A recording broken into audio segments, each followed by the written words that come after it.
No, sir. Well, we're here. My name is Jay Rothman. I am the host of the show. Welcome to Real Men, Real Talk Live.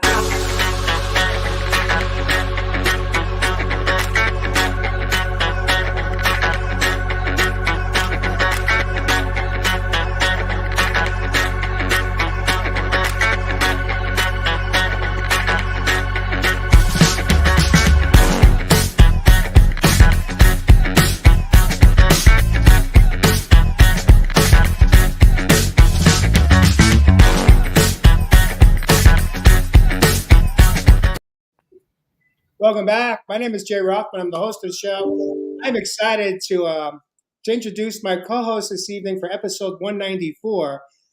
First and foremost, we have a special guest joining us this evening, aka SunWolf David. SunWolf, welcome back to Real Men Real Talk.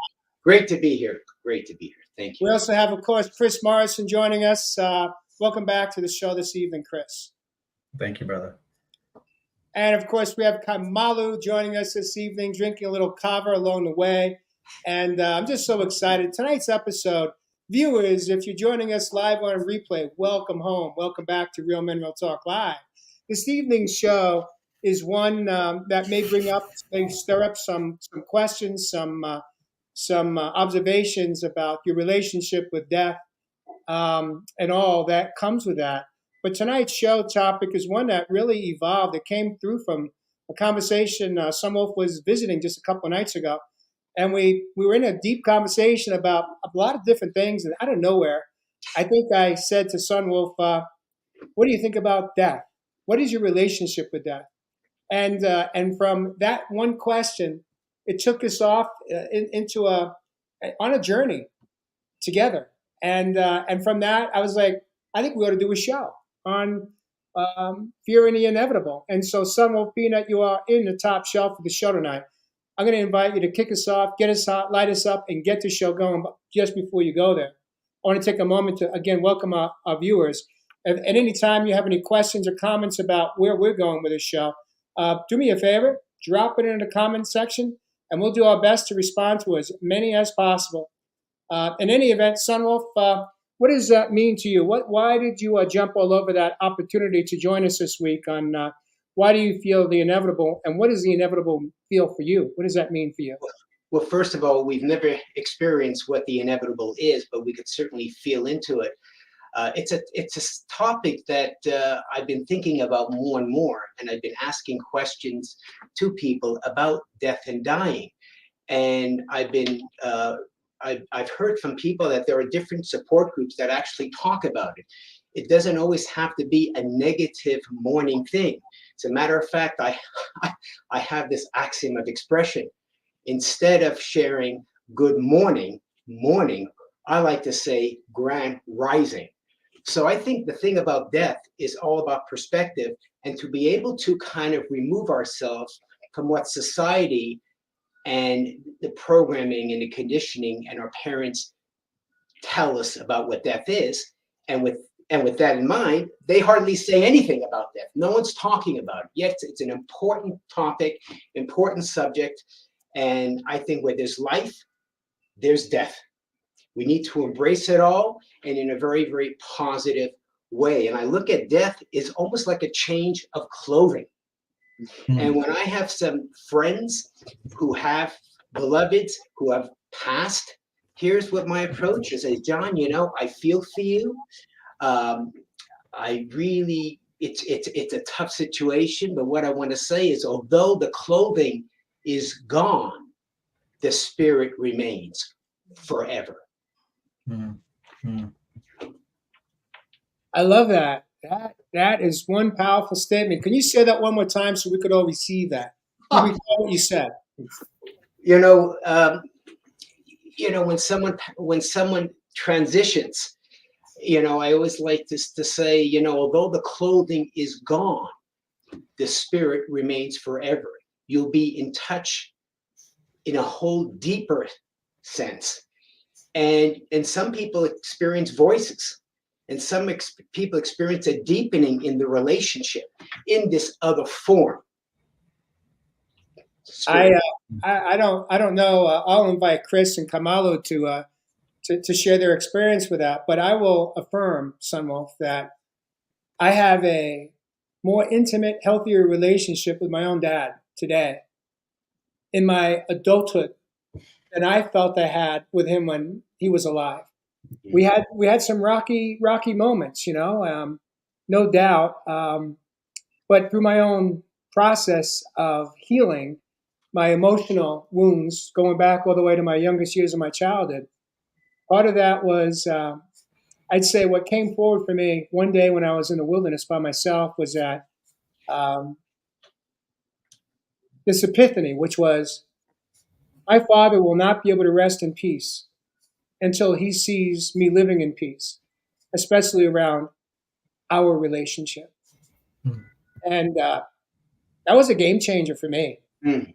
In that moment, I just knew that I would not be free of my pain from my past memories and traumas and triggers and drama that I experienced in my adulthood and even going back to my childhood, unless I freed myself, unless I truly embraced the essence of forgiveness through compassion. And through that, today I have a beautiful relationship with my dad. Now, when I want to communicate with him, I do. When I want to dance or sing with my dad, I know exactly what kind of music to put on. And I tell you what, for me at least, it's a beautiful new way to embrace a loving relationship with my father. Chris Morrison, what do you make of all of so far what SunWolf and I have jumped into? Mm.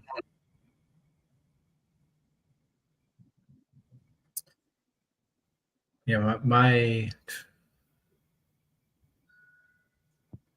relationship with death is just so different than how I hear you guys talk about it.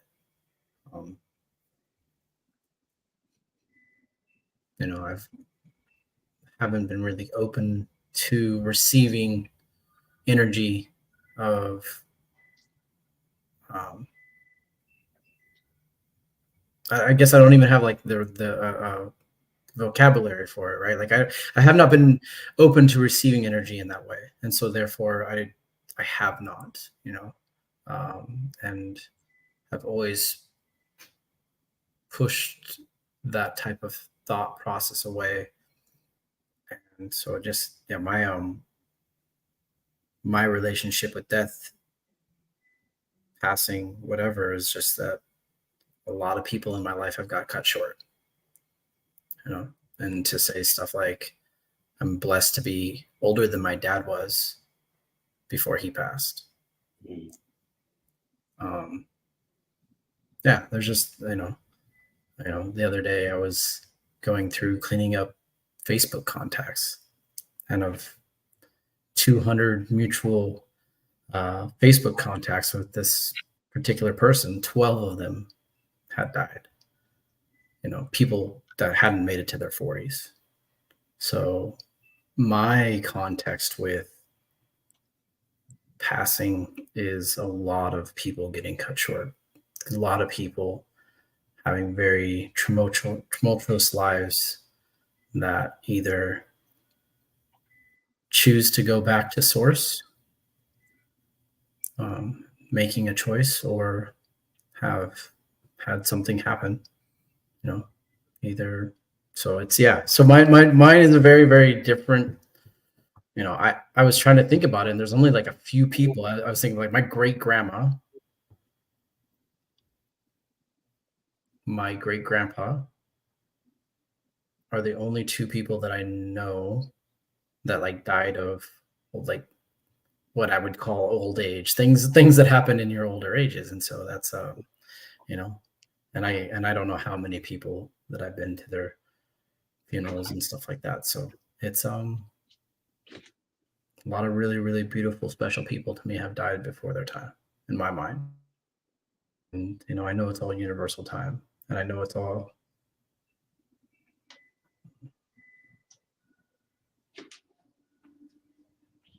when I say that, it kind of changes the context, but it's been hard. It's been hard to walk through a lot of those. That was one of the main reasons I was afraid to have kids, is because I didn't want to orphan my children. I know what that does. I know how that feels. I know what growing up like that is. So, yeah, that's a hard one for me. Well, I want to acknowledge you, Chris, because I know this is a hard topic for you. We had a production meeting just 24 hours or so ago, and you made it clear that you were this was not a topic that you're really comfortable with. And I gave you the opportunity to say, I'm out, meaning I'll take a week off. But you showed up. And I want to acknowledge you for that because I know it's a topic that is somewhat painful for you. You've made that clear and brings sadness. But at the same time, I want to invite you in this moment, as we talked about in a pre-show brief meetup, just to be here with an open heart and an open mind for the opportunity to perhaps hear something that may shift your perspective and your reality as it relates to the fear of the inevitable. And I just want to again commend you and thank you for having the courage to show up and grow up tonight and be here. Thank you for the opportunity, my man. This is what this show is about. We're not always going to have a topic that we are all comfortable with, all in alignment with, because we all have past experiences in our life. But it's an opportunity for us to maybe hear it differently, feel it differently, experience it differently, and have some level of healing. And so I commend you. I appreciate you.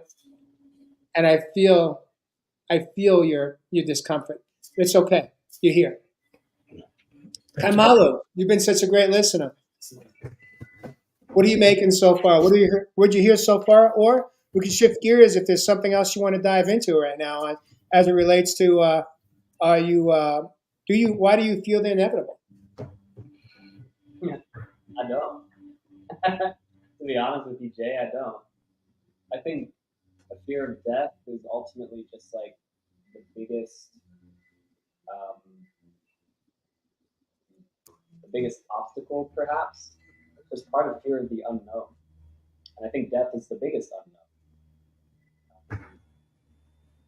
And I don't have a lot of experience with death, but I have explored a lot of unknown in my life, and every time I've dove into that, it's always been, although challenging at first, in that like shedding phase where you have this old identity, an old way of how things were that I'm holding on to.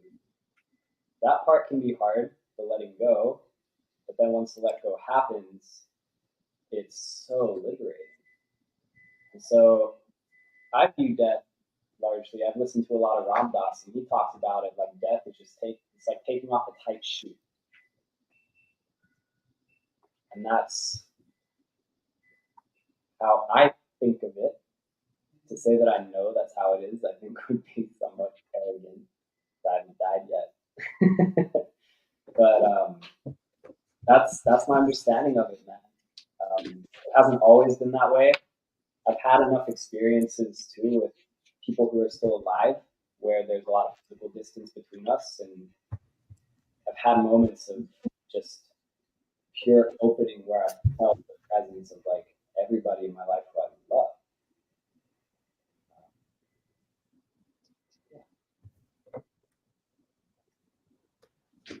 Yeah. So I don't think we really go anywhere. Like SunWolf said, we just take off the mask for a bit.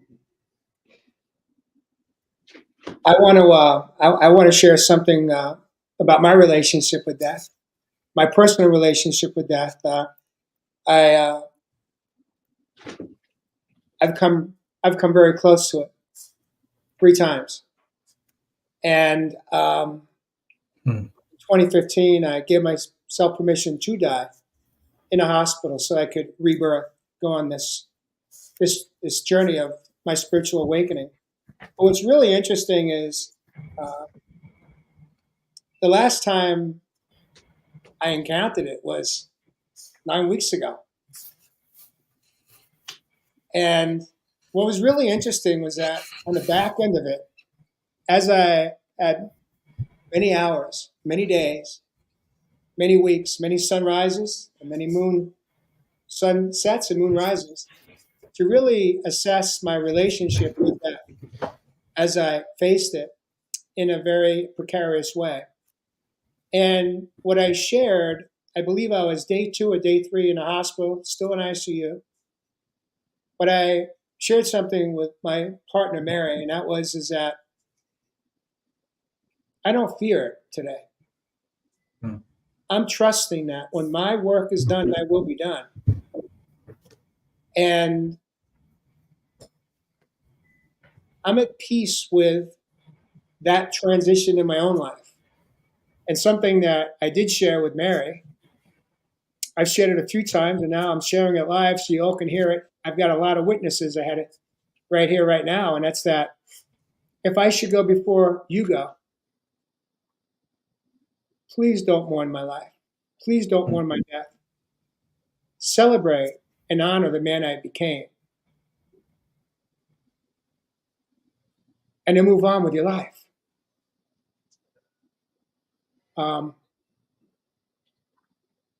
That's my wish. And it's one that I'm at peace with. Mm. Totally at peace. And I'm grateful. It wasn't always that way. I came from a faith where there, like all religions, you have the religious perspective, and we learn it.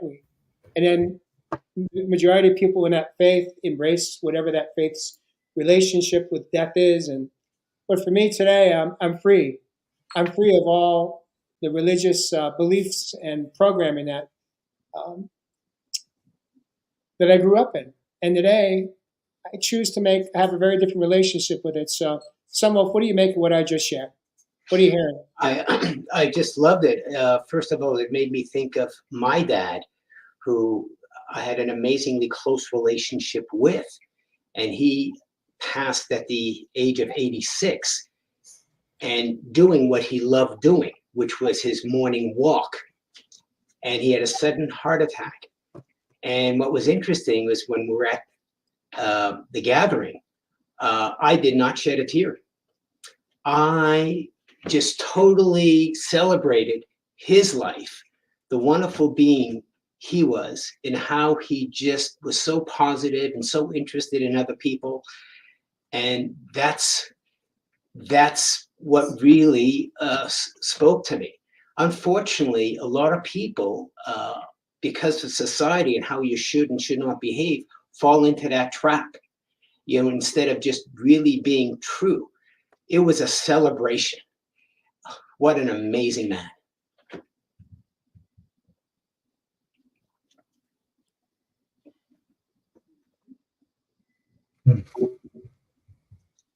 I'm pausing because I think sometimes it's important for us to have silence, a moment of pause, so that we can receive it here. It's really easy to receive information up here, but how often are we not able to really receive what was shared right here? And it's an opportunity to really honor that. And what was so interesting, Jay, just came out of me is with the family, not one sister or brother, anyone said to me, why did you behave that way or anything? They allowed me to be in the truth because my sister also experienced something similar. So this is about really feeling the moment, because we don't know how we're going to feel and what's going to happen. We don't know. What we do know is we all have an expiry date, some sooner than others. And sometimes we have work on the other side. It's really how we frame it that really helps us move through life with gusto and enthusiasm, no matter what. And yes, there are people that have suffered, have major health challenges, whatever, and they've already for the other side. And that's okay. That is okay. Yeah, what I'm hearing here, SunWolf, is that sometimes when we get a diagnosis with a prognosis, and the family members are just so scared and and family members and friends that care about that individual, and they want to do everything to help that person make it, not just survive, but live. And how often do we even have that intimate conversation with that loved one to ask them the question, which is, do you want to live? Are you tired? Are you ready to go? And I think that for me, I never thought about that until this moment here, guys. But I think for me, that's really a beautiful way to honor the soul, the heart of that person in our life that we care so much about, because we spend more time in fear about what it's going to be like for them not to be present, right? Here, but yet we're not taking into consideration, what is it that you want? Truthfully, what is it that you want? Mhm. I remember when I was in the hospital in 2015, and I had a conversation, not with a human being, but with Source. And I was pretty, not pretty, I was wiped out. I was exhausted. I was tired. And he had a conversation with me. In a conversation, he basically asked me if I wanted to live or did I want to die. Hmm. And I honestly, this is what I said. I said, you know what? I'm not sure. Hmm. I'm in so much pain, emotional pain, physical pain, mental pain, spiritual pain. I was bankrupt. And so I asked the question, I said, well, what if I want to die? What does that look like? And he gave me his answer. He told me all I had to do, which was not a whole lot. So just go home. You got less than a year, man. This is God speaking to me. Hmm. And so then I asked him the next question. I said, well, what if I want to live?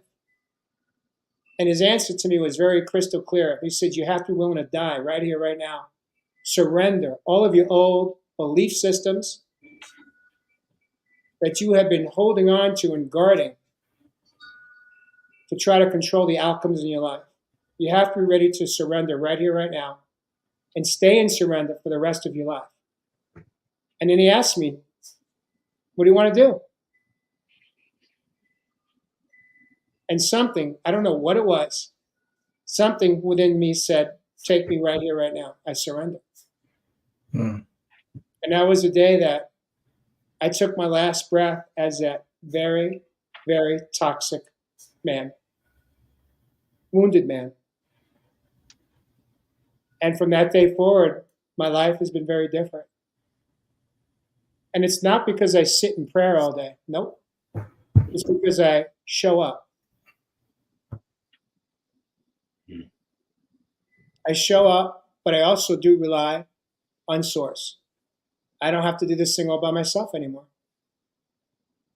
Make sense? Totally. What are you hearing, Kamala? I think you touched on something really important, Jay, which is which is all these little mini deaths that we experience through life, if we're willing to. You know, I think I don't really know exactly what I think about the transition from physical reality. I don't know exactly what that looks like, but there's been a lot of the little mini deaths and rebirths that I've experienced within my short time here on Earth. And it's intense, man. Like when I'm in the throes of it, it feels like I'm dying, straight up dying. And I think a part of me is.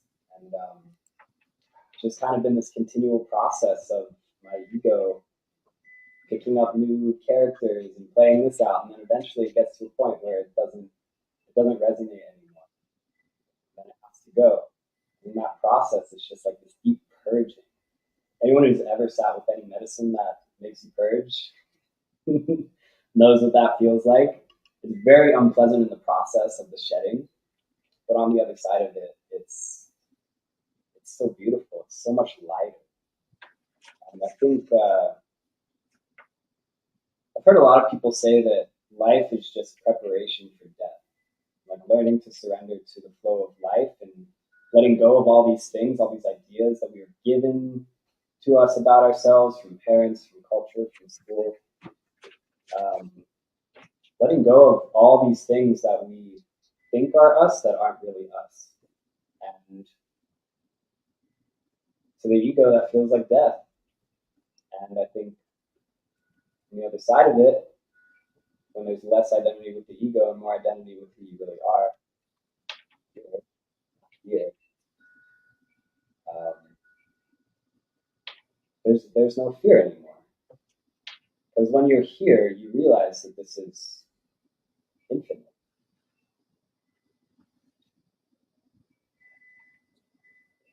It just, for me, has really put me in touch with the present moment. Has given me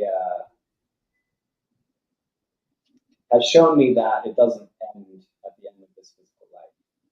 But I only get to play this physical life for so long.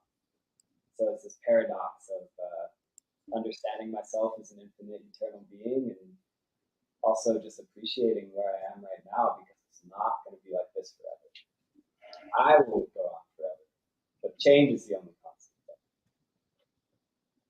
Beautiful. Beautiful. Thank you for sharing it, Kamalo. We had a question just come up from the audience member. And she says, how can we celebrate the life of someone who has taken their own life? Who wants to take a stab at that one? Well, I'll take a stab. When that happens, the first thing that comes to me is this person was really ready and had enough of this time on earth, and it was time to exit. Why procrastinate? When you know what you know, you just make the move, take the step, and ready for the other side, ready for the spirit world. And it's about totally releasing. And that person certainly doesn't want you to be so affected emotionally, but it's a natural reaction. It's a natural situation. But at the same time, their life here has been so miserable beyond comprehension. And, that's exactly what happens. It's like they just move right into the spirit world, and they recognize by source that I no longer want to be here, and enough is enough. And only they know, even though it may be so horrific, so tragic, they know, they make the move, and they make that decision. We just need to honor and respect. It's a hard one to take. I agree. I think we can celebrate the fact that they're not suffering.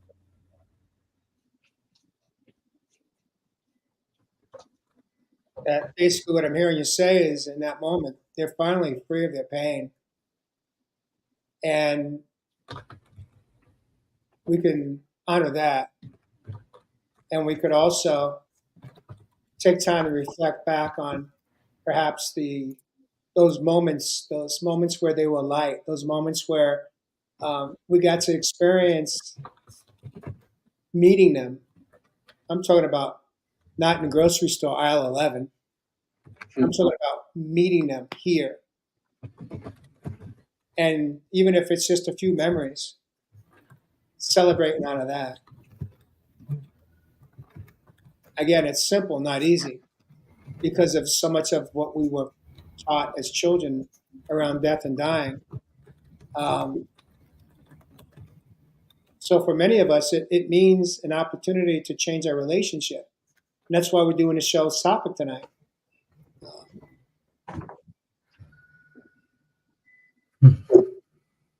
Chris, are you okay right now?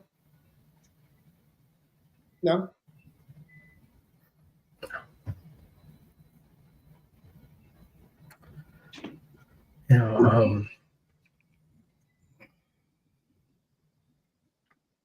The most impactful suicide in my life is my dear friend Cameron.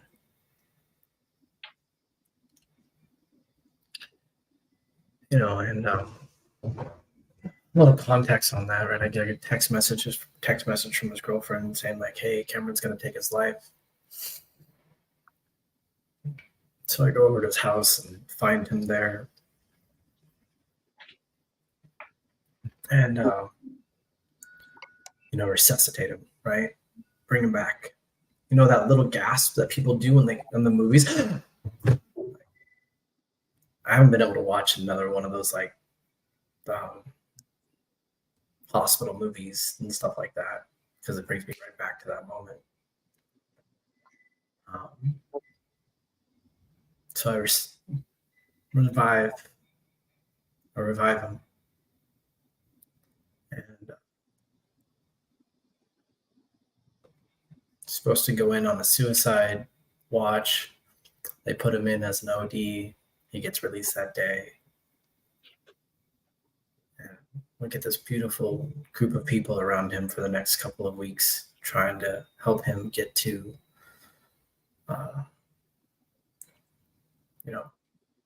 it was 12 or 14 days so he could get in to see a psychiatrist and change his meds and stuff like that. And he made it to 2 days short, whatever the day was, right? And on that day, he's sitting on my back porch. And I can remember this is clear, like the picture is so clear of him holding on to the sliding glass door. And he's like, man, Chris, I love you. Like, you're the best friend I've ever had. Thank you for being there for me. And later that night, I get a text message. I can't do this. I'm sorry. Don't come looking for me. You won't find me.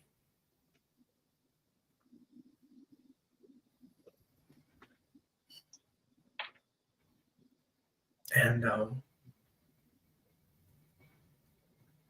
he's just such a beautiful human being that brought so much joy to everyone, and it's like, he was one of those guys like the Robin Williams style, right? Where his pain was masked in all the joy he brought the people around him. Like no one knew the depths of the pain until like he was literally on this cycle of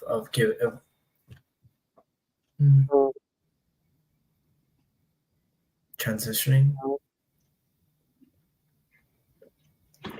And none of us knew that was what had been there all that time. So it's tough.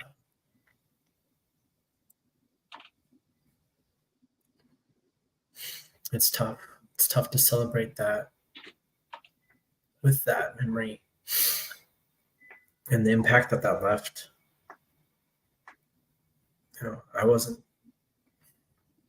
It's just as simple, right? Like Jay and I, you and I have known each other for what, 3 years now. And I really admired you and saw you as a great person. But that energy impacted me being able to really be there and connect with you. And it wasn't until I saw some friends of mine and what they've created from the loss of their son, and taking that energy and taking that love for their son and creating a powerful movement behind it. And so it's taken me years to be able to connect with a person, to connect with a human. Wow. Because I'm always afraid, like, I was afraid. What if this is the next one? What if this is just another person that's going to, because it came out of the blue. Now, if he would have OD'd at some point in time randomly, like that would have been a different deal because of, his path, where he had been. But he was doing so well in his recovery. So what I can do now is take that energy and take that love that he was in the world and create from that and hold him with love and think about him. And every time man, what a phenomenal, loving human being. And take him along with me on these creations. Take him along with me.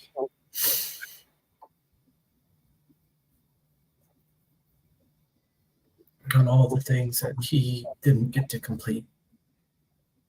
So I don't know. It's a hard. That one's, one of the many where death is very difficult for me. That's just one of a handful of stories that are that impactful, that are that transformational in who I am. So I don't know. Well, I think you do know. You shared right now some honest, brutally honest, vulnerable truths. And it takes courage to even acknowledge. One of the things I heard you say was that on some level, your heart's been walled off. You've got armor protecting your own heart because of the fear of the inevitable. It's only a matter of time.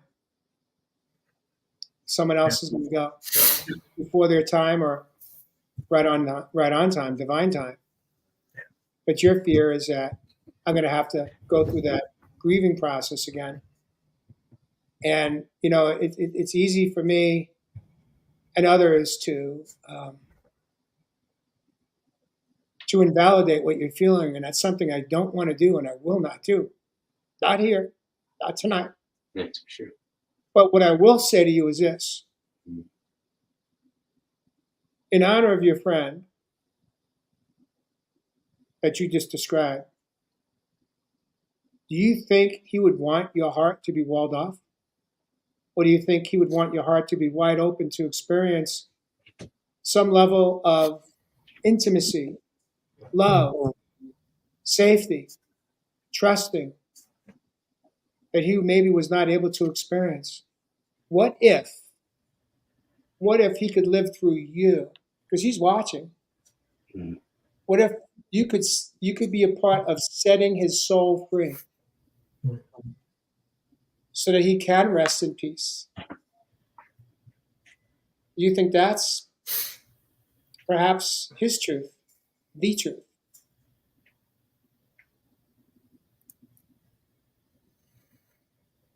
And you don't have to answer that in this moment. It's okay to process it. It's okay to pause and reflect. Kamala, you were sitting there for a few moments there, like you had something you just wanted to jump in and share.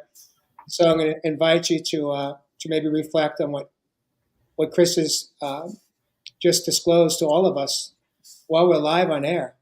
It takes courage, and I want to just honor you for that and thank you, brother.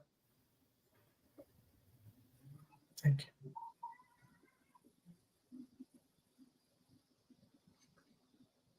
I love you, Chris. I love you too, bud. I don't really have a whole lot to say, but I just really felt everything you shared. Really appreciate your openness to realness.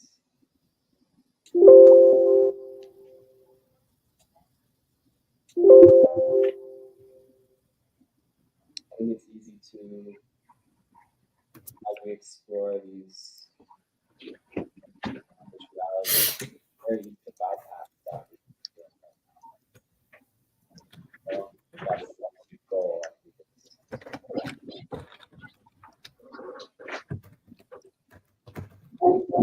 I think it's to experience the full spectrum.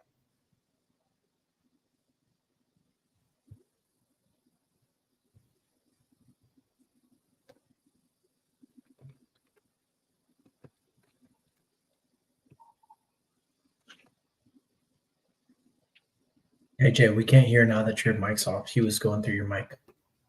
I think Ray shared something really important there. Was the biggest act of love that you can do about anyone.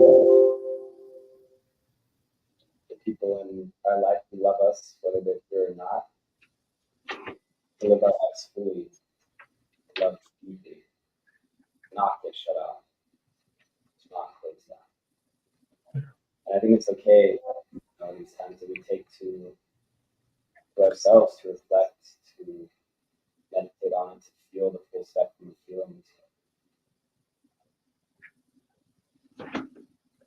Yeah, I think it's important that we ultimately come back to love and are still open to intimacy, closeness, with the recognition that it doesn't have to be. And that's part of it. It's so beautiful.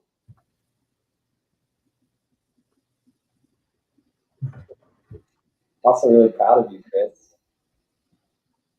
Talk about your heart being walled off in that way and all your experiences.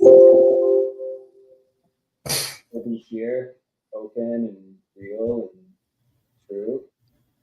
Your heart is not walled off. Proud of you. Not anymore. It really started to crack in January, and like I really got actually the people that I'm gonna go have dinner with are the people that have that experience. So it's really interesting to step from this space and go have dinner with them, because they're the ones that really created a space to show how you can take that energy. They lost their son. Beautiful. To be able to create them, and they have global impact now. These two are changing the world through how they carry their son with them. So beautiful space to step into and bring him with me, bring my friend with me wherever I go. Beautiful. I'd like to shift gears here in this moment and throw this out here. Our old identities, a depth of self when we shed them. Our old identities, a depth of self when we shed them. SunWolf, what do you make of that question?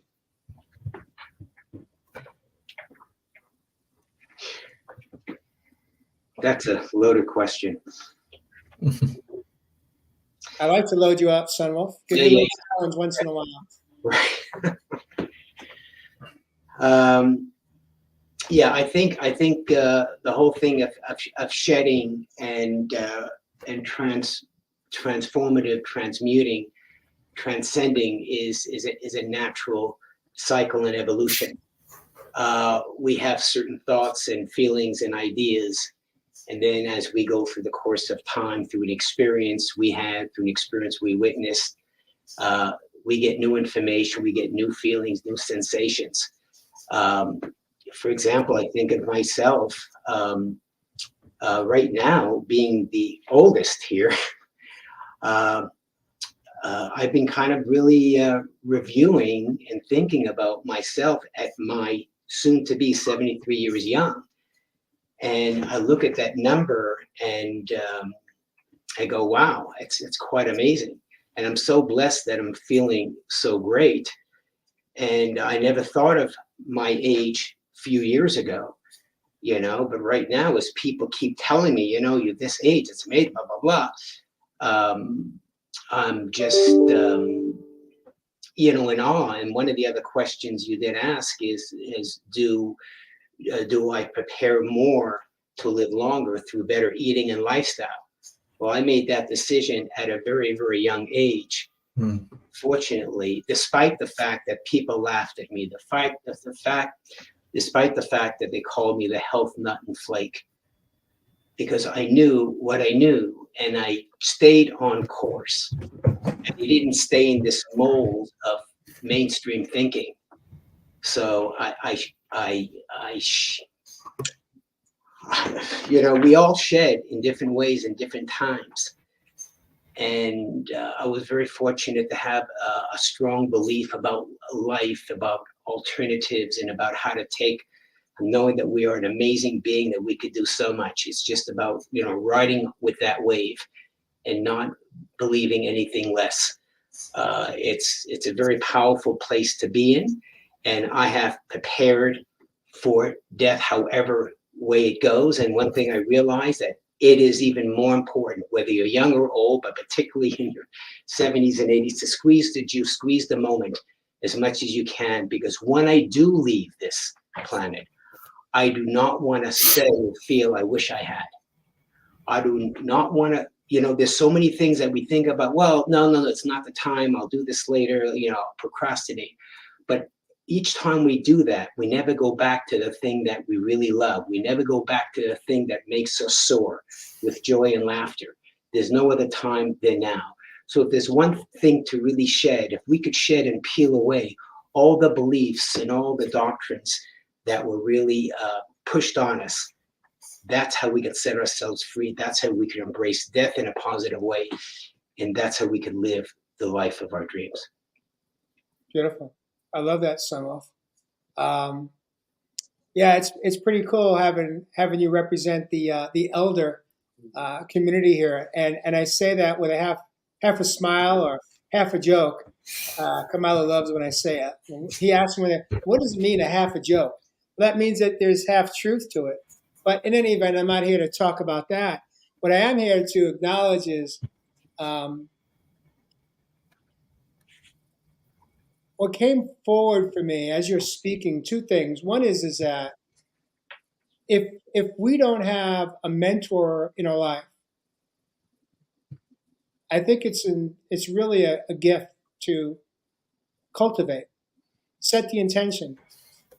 Find a mentor in your life that provides you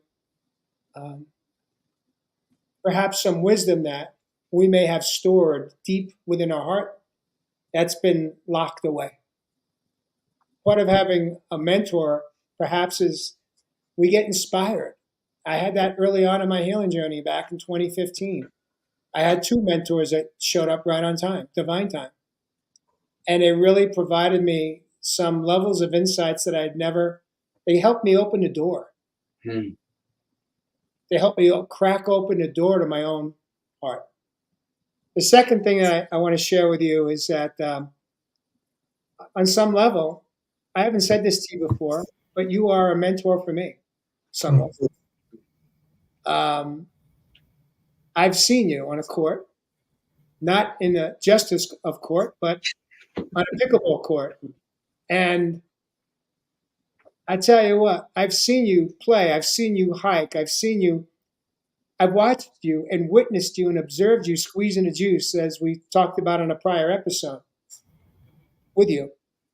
And you are an absolute inspiration for your age of how to live and how to love, even in your 70s. You could outrun men and women in their 30s, and you do. Clearly, you outrun men and women in their 40s. And heck, I tried to keep up with you just a couple of weeks ago in a court, and I took a pretty nasty spill.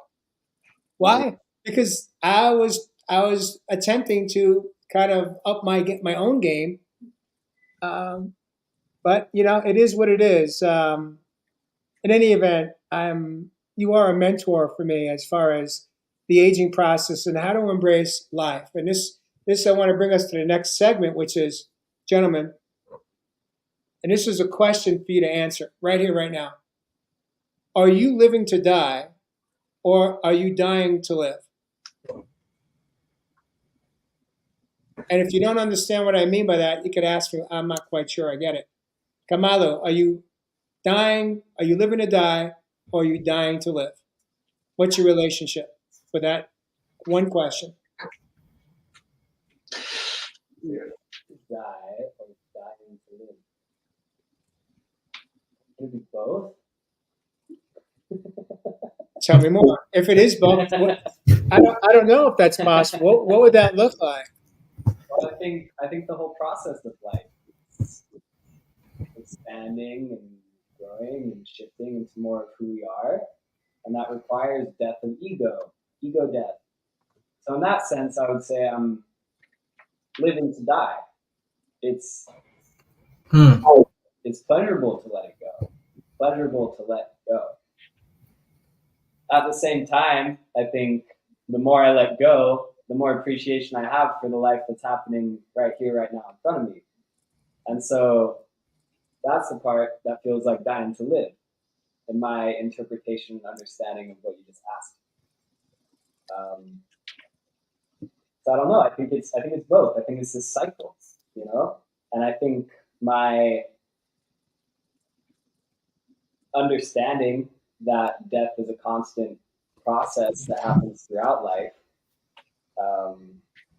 has really put me more in tune with appreciation for the present here and now. So yeah, I live to shed those old parts of me who aren't really me, that I've mistaken for myself, so I can come home to myself and live my life more fully. Can we all just acknowledge him and that? Because that was not where I thought that was gonna go. Like, holy crap, man! Wow, like What'd you hear, Chris? just the depths of like living to die, right? Like for me, in the way that question is structured, like when I hear people, are you living to die? Like basically the way that comes through for me is people just kind of waiting around, not living their life, right? Like not participating in their life. Yes, And he takes it this whole other way. And he's like, no, I'm living to die because I want to shed everything that I can so that I can become just totally different construct to that. I love it. I absolutely fucking I'm like, as you can tell, like super jazzed for that that thought process on it, because that is not the way that breathe. Take a breath, Chris. Take a breath. Well, I'm glad you showed up tonight, but I do want to challenge you. Chris, are you living to die or are you dying to live? What are you seeking today? You could take an easy way out and say what he said. That's okay. No, like, because I do have a different construct of it. Like there's certain things like I am not ready to die. I have 2 boys that I am not complete in being their father. I have grandkids that I have not got yet to meet. Right? I don't have any grandfathers. I've never had, I've had grandfathers when I was like itty bitty. My biological father doesn't get to be a grandfather to his grandkids because of how he's shown up in the world, or at least to my kids. So the thought that I get to be there for my kids past the age of 12, be there for my grandkids, like, no, I am not ready.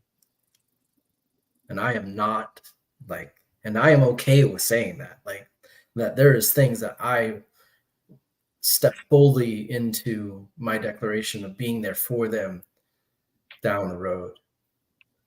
And I'm super, super excited about living as long a life as I can, so I can step into those things. So, and there's parts where I can do better. I can do better with my health. I see you too, and I see all how active you guys are. And like one of my declarations for myself is to live my 40s more healthy than I did my 30s. And I need to step more fully into that so that I can live those years for my grandkids in a much more vital state. So there's parts probably where I'm just living to die because I'm not taking care of my health. I'm not taking that as seriously as I could. So there are aspects, there are places, but then there's a whole lot of life I'm living. And I'm living a really, really beautiful life because of the way that I'm stepping fully into it and creating it. I'm curious, Chris.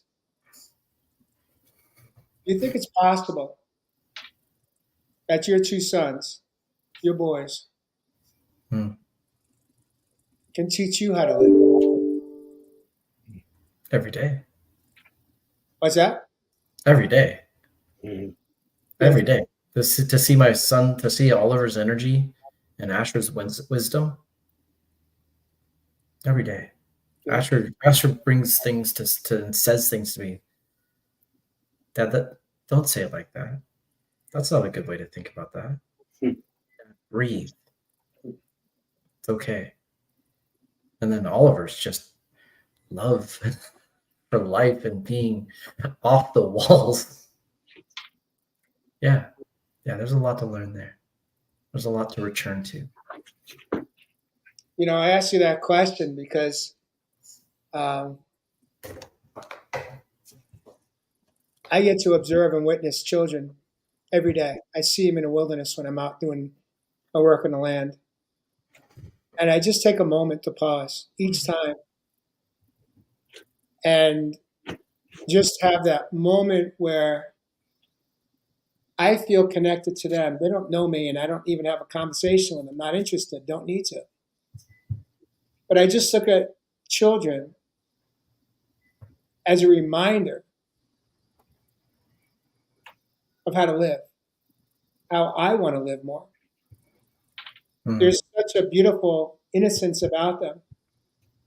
And children have so much love radiating and glowing from within. They are our teachers. They can be our teachers, our gateway to unlock our own stored love that we've been protecting and not sharing. In any event, we got about 4 minutes till we're at the hour, and I want to respect our time tonight. SunWolf, since you opened this up, I want to invite you to answer the same question. Are you living to die, or are you dying to live? First thing that came to my mind automatically is dying to live.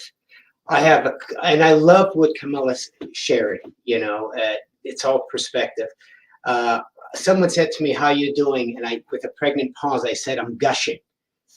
Gushing? What do you mean gushing? Gushing in the sense that I'm just living so fully, and it's like things are percolating and happening here and there and everywhere. And I go, this is just freaking amazing. It's just, how does it happen? How does it happen? It's really what I draw to want to happen in my life, because it's so exciting to have a good feeling thought of every action, of every experience in one's life, right down to death, right down to the final. However it will be, I know there's a whole nother life, there's a whole nother state of being. But embracing death is something that I've been really looking at more and more, because it's important to talk about it. It's important to embrace it. It's to know that when we're growing things, things all come to life and all things come to die. But if we could be in that cycle of that love and acceptance and surrender and openness to really play life and just have a voracious appetite and forget about all the things you have to do, because we have only the time now. And to just know that we are worthy. We are so worthy of just really, really, you know, dying to live. I mean, and keep it going, and don't put a number. Yes, I see myself living in the 90s, well over 100, whatever. You know, why not? Why not? You know, and just blessed, you know, with all that. Okay. And what's occurred for me. Beautiful. I want to thank you for sharing that. I want to give each one of you 1 minute. We'll go over just a few moments here. 1 minute to answer this question. What does dying to live really mean for you in your life today? Kamala, you're up. Dying to live.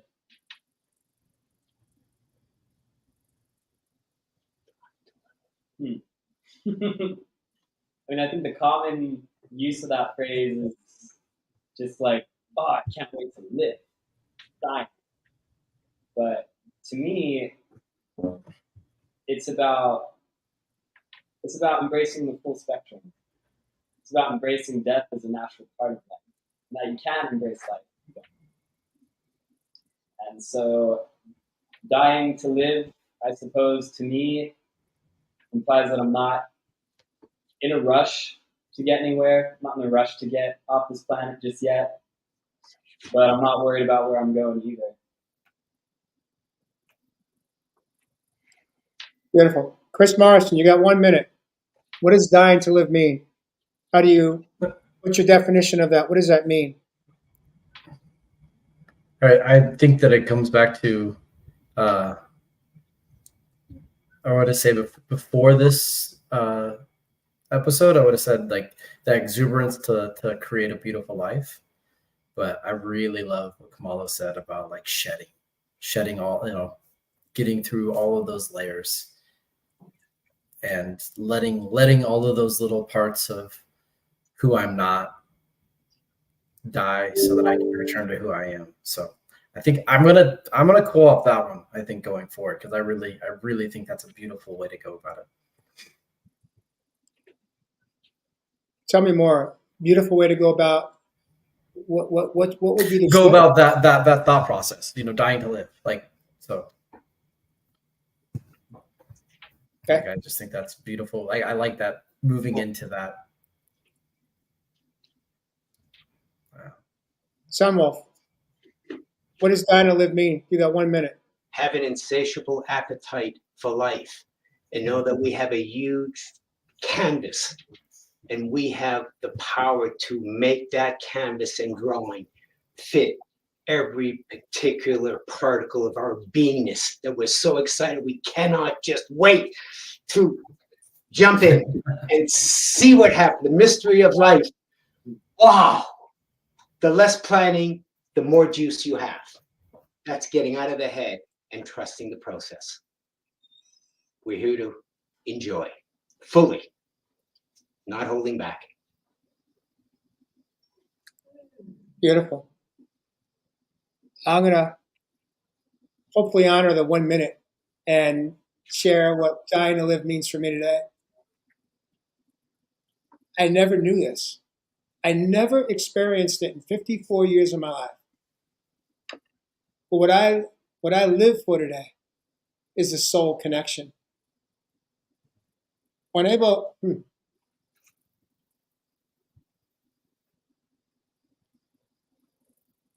soul connection is between me and you.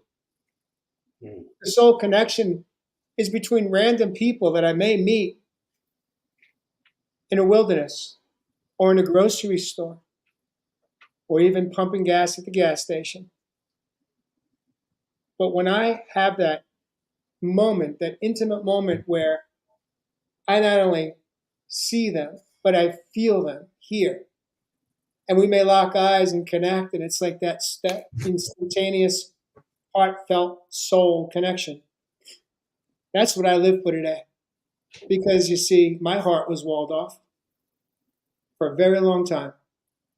I didn't know a healthy way to live, a healthy way to love. And I was so fearful that my own heart was closed. But today, I'm dying to live so that I can connect with men, women, pets, animals, children. I got to feed 2 goats today.